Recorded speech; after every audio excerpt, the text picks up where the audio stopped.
ஏனுங்க நான் தாங்க திருப்பூர் மாசி. இந்த பதிவு யாரை பற்றினதுன்னு பார்த்தீங்கன்னாக்கா டிடிஎஃப் வாசன் அவரை பற்றின விஷயம் தான் நான் இப்போ பேச வந்திருக்கேன். அந்த டிடிஎஃப் வாசன் யாருன்னா, அவர் ஒரு பைக் ரேசரு.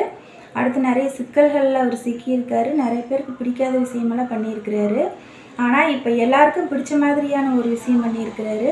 என்னன்னு பார்த்தீங்கன்னாக்கா, நம்ம கேபிஒய் பாலா அவரை பற்றி ஒரு நல்ல பதிவு ஒன்று போட்டிருக்கிறாரு. என்னன்னாக்கா, அந்த வண்டி அவரோடது இல்லை, நம்பர் பிளேட்டை மறைச்சி போட்டிருக்காங்க அப்படிங்கிற மாதிரி நிறைய விஷயம் போயிட்டு இருந்தது பார்த்தீங்களா. அதை இவர் டிடிஎஃப் வாசன் என்ன சொல்லியிருக்காரு அப்படின்னாக்கா, அந்த வண்டியோட நம்பரை மறைச்சி வைக்கிறதுனால அதாவது அதை காட்டியிருந்தோம் அப்படின்னாக்கா நிறைய பேர் அதோட டீட்டெயில்ஸ் எல்லாம் எடுக்கிறதுக்கு வாய்ப்பு இருக்குது. இந்த மாதிரி கூட இருந்திருக்கலாம், நிறைய பிரச்சனை வரும், அதனால கூட காட்டாமல் இருந்திருக்கலாம் அப்படின்னு சொல்லி ஒரு நல்ல பதிவு போட்டிருக்கிறாரு.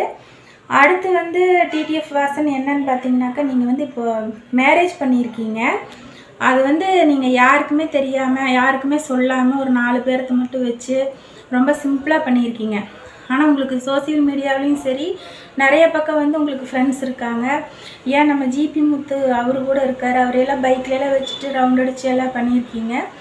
ஸோ இப்போ அவரை கூட நீங்கள் கூப்பிட்ருக்கலாம், நீங்கள் அவரை கூட கூப்பிடல. அது எனக்கு ரொம்ப வருத்தமாக இருக்குது. நான் உங்கள் சகோதரியாக சொல்கிறேன். ஸோ இந்த மாதிரி நீங்கள் பண்ணியிருக்க வேண்டாம். ஓகே நண்பர்களே, இந்த வீடியோ பிடிச்சிருந்துச்சுனாக்கா லைக் பண்ணுங்கள், ஷேர் பண்ணுங்கள், கமெண்ட் பண்ணுங்கள், சேனலை சப்ஸ்கிரைப் பண்ணுங்கள். நன்றி.